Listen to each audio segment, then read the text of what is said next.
Oh, hello there. Welcome, YouTubers, to another video. Here comes Bruce to say hello as well. Bruce, do you want to come up and say hi? Say hi. Alright, we're going to talk about Japan. We're going to talk about Japan's westernization and industrialization during the period during the period 1750 to 1900. So basically, Japan went from being a fairly isolated, Confucian-dominated society and feudal society at the beginning of this time period to a... Yes? Can I go on walk with Grandma to school? If that's okay, yeah. Yeah. Grandma, can we play on the beach? Until it gets dark.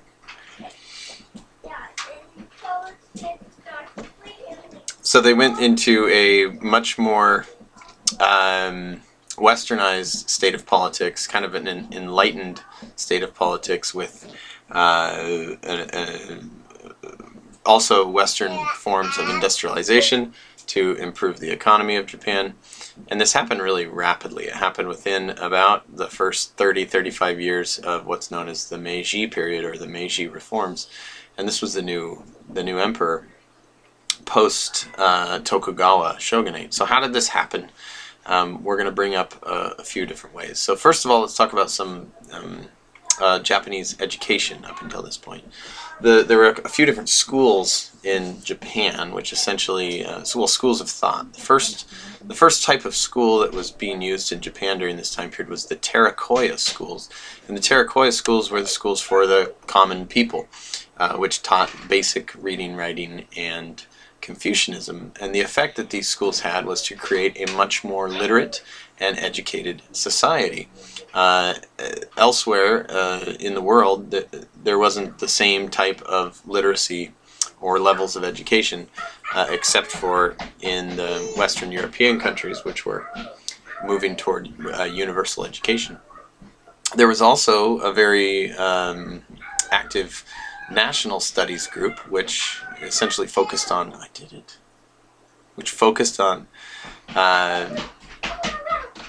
promoting Japanese culture and Japanese traditions as superior. And this was popular, and this had the effect of highly nationalizing the people of Japan. And then the last school of thought was the Dutch studies, and the Dutch studies were schools that were created and used scholars from the West who would promote Western ideas and Western learning. And these Dutch studies had the effect of kind of getting Japan curious about more scientific-based learning and Western modes of education, which looked at kind of open discourse and discussion. So Japan was forced out of their isolation basically by Matthew Perry, not Chandler Bing from Friends, but Matthew Perry, the American Commodore, who arrived and basically told Japan, you guys need to open up to us, or we'll come back and force you to open up to us. So the Japanese didn't have much of a choice. They were outmatched. They were outmatched militarily. They couldn't resist Western pressures by going to war, although they would certainly try, at least some parts of Japanese society. And so they were kind of forced to acquiesce, or to oblige the West and allow more open involvement with trade especially. And so Matthew Perry really forced the openness of Japan, and Japan embraced it in a lot of ways to benefit their society. Very quickly, during the Meiji period, westernization of government took place. They created a national parliament, the Diet. Daddy? Yes? What's that? It's a computer. It's just some silly thing. Yeah. And they also went through massive and rapid industrialization, government-sponsored industrialization. So the samurai of Japan kind of were in a predicament, because they couldn't continue the ways of the samurai, because guns beat swords, but they they could, if they adapted and changed, maintain their elite status in society by becoming kind of the captains of industry. And so that's what they did. And they worked very closely with the government system in order to become the industrial elite. And the government sponsored industry in Japan to a degree which wasn't seen in most other places. And that allowed for the rapid... That's your doggy. That allowed for the rapid industrialization of Japan, and so, oh hi, it gave them the benefit of creating a hugely successful industrial society, and a society which was really geared toward building a strong military and a strong industrial machine, and so that's kind of been the norm in Japan ever since. What else?